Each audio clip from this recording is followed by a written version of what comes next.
Welcome back to Authentically Parenting. Today's topic is the voice within. How our negative self-talk becomes our children's inner voice. This is very subtle, and a lot of times we don't even realize it. I certainly didn't. Let me ask you this. Have you ever apologized for yourself out loud? For how you look, for how you sound, or how tired you are, how you reacted? How your house is so messy, and only later realized your child was listening. Not judging you, not analyzing you, just observing. Because that moment right there, that's how negative self-talk quietly becomes a child's inner voice. Hi, I'm Jahanvi Shah, and this is Authentically Parenting, where we talk about real parenting, real nervous systems, and how growing with our children, not pretending we're already there. And I'll tell you exactly why I say that today. If this video resonates, don't forget to like, subscribe, and share it with another parent who might need this reminder today. And of course, feel to let me know in the comment what's coming up for you. If there is a particular topic you want me to shed some light on, do a video on, please let me know in the comment. I'll be happy to do that. Let's dive into negative self-talk. Negative self-talk is very subtle. It's not always dramatic, right? Sometimes it's just casual. Sometimes it sounds responsible. Sometimes it even sounds humble. It sounds like, oh, sorry, I look awful. Ah, I'm such a mess today. Or I shouldn't have reacted like that. I'm so bad at this. Right? We say it quickly, we brush past it, and we assume our children are not really paying attention, but they are. I'm remembering one story that I want to share with you. A few years ago, I had hired a kids coach. Yes, there is such a thing. And it was our very first session. And honestly, we were not ready. We had just woken up. I had almost forgotten about the session. I jumped on quickly, hair undone, no makeup, still half asleep. And one of the first thing I said to her, sorry, I look like this. We just woke up. And I didn't think twice about it.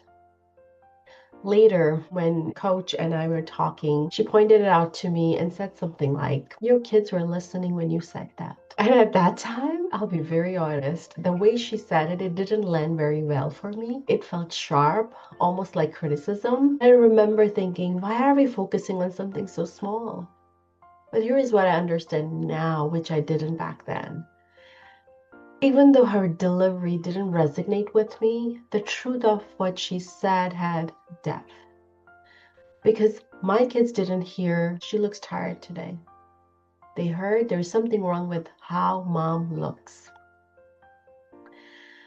Kids don't contextualize the way adults do. They don't think like, oh, mom's just tired. They actually think looking tired is bad.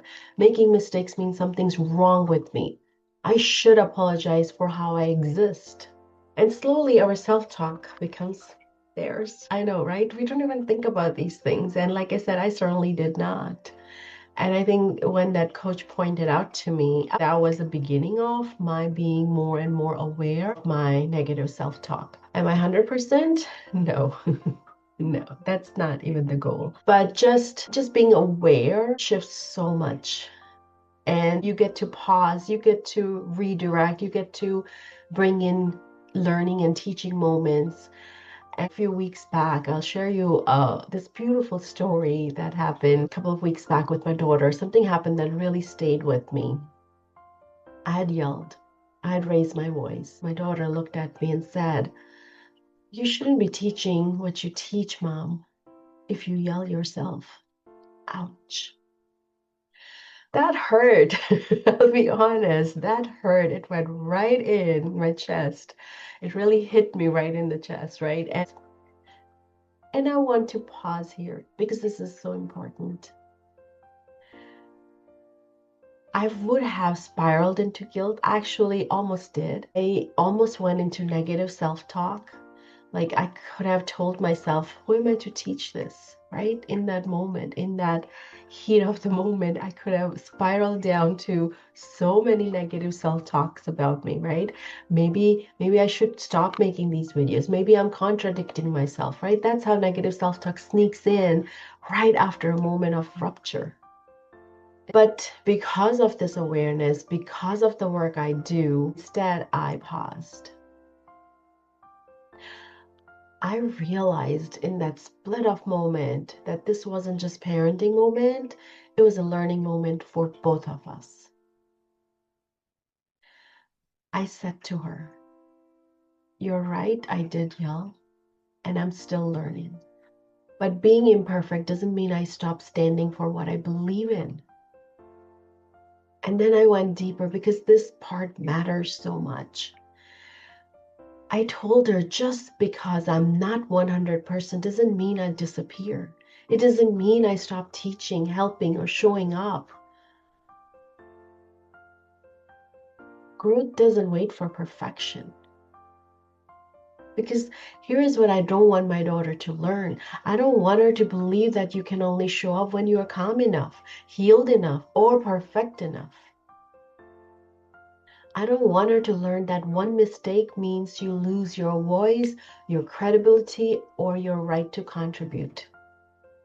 That's not integrity, right? That's perfectionism disguised as responsibility that I know gets thrown around in our society all the time. And if I'm honest, I know I have passed some of that perfectionism onto her. So now we are unlearning it together. I also told her there are moms who are parenting more calmly today because of what I teach, even when I'm still learning myself. And I don't want to take that away from them just because I'm not my very best every single moment. And that's not contradiction. That's being human in process. In that moment, I did not justify yelling. I did not make any excuse, but I also didn't let one imperfect moment erase years of intention, growth, and impact. Our children don't need perfect parents. They need parents who take responsibility without self-attack, repair without shame, model compassion in real time. I don't want my daughter to learn if you mess up, you disappear. I'm sure you don't either. We want our kids to learn you can believe in something even while you're still learning how to live it. 5.5 years ago, I was just starting this work. I was not there. And honestly, I'm still not there. I still yell sometimes.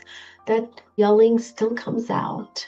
Not because I don't care, but because I'm human with a nervous system that's still learning, that's still healing. And I can hold both accountability and self-respect.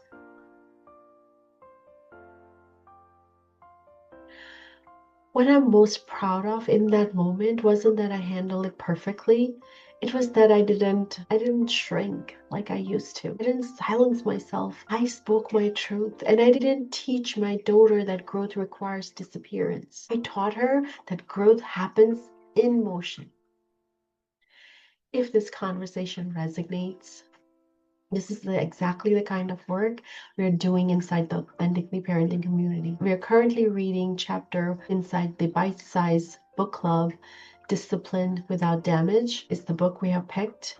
I'll be posting reflections, summaries, questions tomorrow. It's still not too late to join. Inside the community, moms are getting so much out of the Beyond Behaviors course that's unfolding right now. It's truly beautiful to see the shifts that are occurring. It's never about being late. It's never about being perfect. It's about joining where you are. And yes, it's only $7 a month purposefully because I really feel support should feel accessible, not heavy. And I want this accessible. I think every parent needs a village. We don't have a village these days.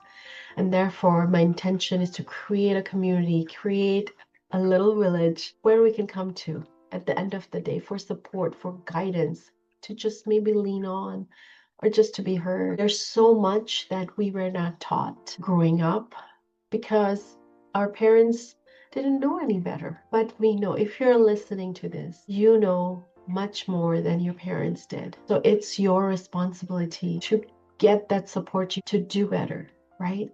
For our children, for the next generations to come. The link is in the description and also in the comment.